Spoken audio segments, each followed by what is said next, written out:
Alright guys, today I'm doing a quick front brake pad swap on the 135i. It has some Hawk HP Plus pads that I really haven't been in love with, and if we start looking in there nice and tight, they're under 50% life left, so I'm gonna go ahead and take them out and have them as kind of my backups, just to have stock, or not stock, but have a spare set of pads around. And I'm putting in some HTC 60s, which are going to require a little more time to heat up, but once they heat up, they'll last, they won't overheat as quickly. So I've already got the car jacked up. I'm only doing the front, so I've just got the front jacked up right now. And the way that we start this, these bolts right here, there's one on the top, one on the bottom, and then they're also on the back side here.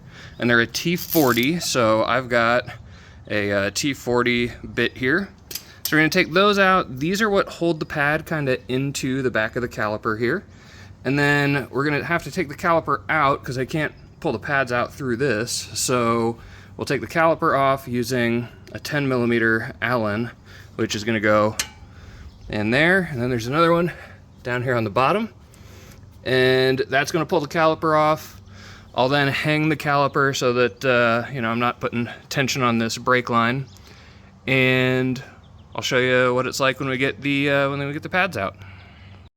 All right, a quick update on these 10mm guys. They are in there real tight. I don't know if someone else over tightened them previously, or if that's from me getting them so dang hot on the track. But when I first put this in here, I couldn't get it to budge, and even now it's still pretty tight. So all I have is a 3/8" ratchet for this 10mm Allen socket. So I had to do some redneck torque wrenching or breaker barring. I don't know if you've ever seen this before, but what you do is you get your socket in there good and tight, ready to go. Then put a big open end wrench, or big closed end wrench, sorry, around it. And then here I've got tension on it, and what I've done is I've given myself an extra, say, 6 or 7 inches of leverage, and I can pull up on this and move the bolt. So had to do that for both of these. We'll see if the other side does the same thing. But I've also got these retaining bolts out, so they just come out of there, and you can see they've got like a long kind of shank on them without threads that just holds into the brake pad itself. And I can see now on camera that my finger got real dirty from picking that up, so I guess it's time to wipe them off and start getting gloves. The one other thing I'll show in here is I've got the world's fanciest brake caliper hanger. This is just a cut up and opened wire clothes hanger. And I know a lot of people say, oh, they make tools for this, but Shade Tree Redneck Mechanics have been doing this for 50 years and never had a problem. So I've got it hung here in a spot that won't fall down. And then as soon as I get this loose, I'll kind of finagle this around probably through this big channel here, and just get it hung to where there's no tension on this brake line again. So I'll update you once I get that done. All right, we got the caliper off. So I got both of these big long bolts out. They have a washer on them. Make sure the washer comes out and stays with the bolt there. And I've got it wrapped up with my coat hanger there. The next thing I need to do here is actually open the reservoir. So I'll come around here. I've already taken off my little trim panel, which I've now done enough times. I should probably just get rid of the thing since it's a track car and it doesn't matter. But we'll open this up, just kind of set it like so. All we want is for it to be able to breathe, so what I'm going to do is push the pistons back into the caliper body so that my new piston, or my new pads, are going to fit. It's going to be really hard for me to show this, so I apologize. This video is just not going to have that in it. But what I'm going to do is put the old pads in there, and then I'm going to use realistically just my hands, or I've got a little clamp actually that I'll probably use, and I'll use the old pad to push those pistons back in. So I'll see if I can capture a video or a photo of it, but it's kind of hard to do one-handed. Okay, so here's a terrible attempt at a one-handed video here, but you can see I've just put the old pad in there, and I put the clamp kind of near the middle. I'll move it around a few times, but really my goal here is to get those pistons pushed all the way back into the caliper. So if it starts getting harder than it should be, just stop. You don't want to break anything or get something misaligned. So I've done this with my bare hands before. It shouldn't require a clamp, but a clamp makes your life a little easier. So that's how I'll get those pushed back. All right, so now you can see I've got those pistons pushed pretty much all the way back in there. We're gonna see if that's enough. Hopefully I don't need to go any further, because it's a real pain, especially while trying to hold the thing up and all that stuff. So having a friend around is helpful. But now we're on to pad reinstall. So I'm gonna go get my new pads unboxed. Let's walk over there.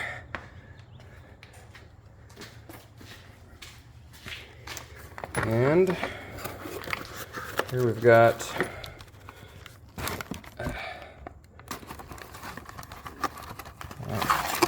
until I ordered these a while ago, I forgot what I even had. I said HTC 60s or whatever. No, I went with HT10. So I remember I ordered these through FCP Euro. I truly believe if you're a track person that their free reinstall or free replacement parts is a real budget hack. So I ordered them from them, even if they weren't the exact ones I wanted. These are going to do great, and when I burn them up in a year, I'll just send them back and get another set for free. So can't beat that. And look, I got a sticker. What do you know? So I've got a set of all four here, 2 for each side. Just got to get these unboxed. I'll use a knife to get them done, and we'll need 2 hands. So I'll get this unboxed and get them started to put in there. All right, I've got them opened up now. Now, fortunately, they're all the same, so I don't need to worry about which one goes where. And you can see, nice bit of meat left on it there. And let's go walk them over to my used pad so you can see the difference in the amount of meat that we've got.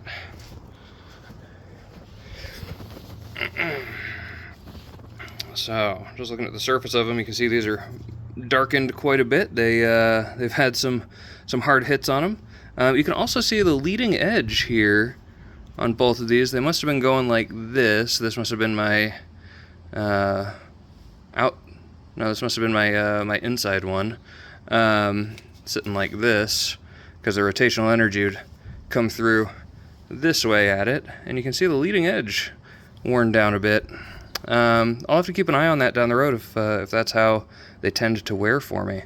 But the real difference here when we compare them is, look, you can see twice as much brake pad material left there, and that's gonna get me through till my next season. So I'll go ahead and get these placed in there, and really this is just a reverse process. So I'm going to show you we've been working on the passenger side here. I'm going to show you the driver's side as well, at least really briefly, because it's got a brake pad wear sensor that you want to keep an eye on, and that's what these little notches are for on each of these, so they can be put in any one of the spots there. But that's what that notch is for a brake pad wear sensor. Alright, so now we've got our new pads in, and all we've done is tightened up the top and bottom 10mm hex heads there. They don't need to be crazy tight. I know that they were when I took them off, but just get them snug. I don't know what a torque spec is on it, but it's certainly not as tight as they were. So now what I need to do is put in my little retaining bolts here. This one, I made a mistake. You can see, it's like half in, half out. Unfortunately, the head of it got all messed up. That's really easy to do with these Torx bits. They're a little star pattern, and that means you've got very little to bite on there, if I can get it to focus on it. And you know, when you've got that little to bite on, it's easy to mess up the threads. And I don't know why this one was fighting me so dang much. It really shouldn't. So I'm going to try tightening it, but I'm going to try tightening it carefully and gently so that I don't mess up the head any worse than it already is. Actually, as I say that, I think I'm just going to leave it. Next time I come around, I'll probably have to drill this guy out and get a new bolt. But I don't have an easy out on me, and this will keep it aligned for, you know, a while. And I'll get the other 3 in, so the top one will keep it aligned. So while I've got the camera going, why don't I go ahead and start on that just to show you what we'll do. But the big thing is you want to make sure that, you know, the pad's pulled all the way back so that when the bolt comes through, it'll actually go through this channel that you've got there. So you can see I'm a little misaligned there. So I need to kind of reach in behind here and push on it if I can, or pull it here. But that's the goal, is I got to get this to come through that before I start tightening it. So there, you can see it's kind of working at it.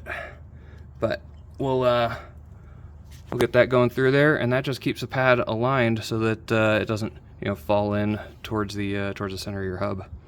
So I'll work that through. I'll show you the finished product, then we'll look at the driver's side.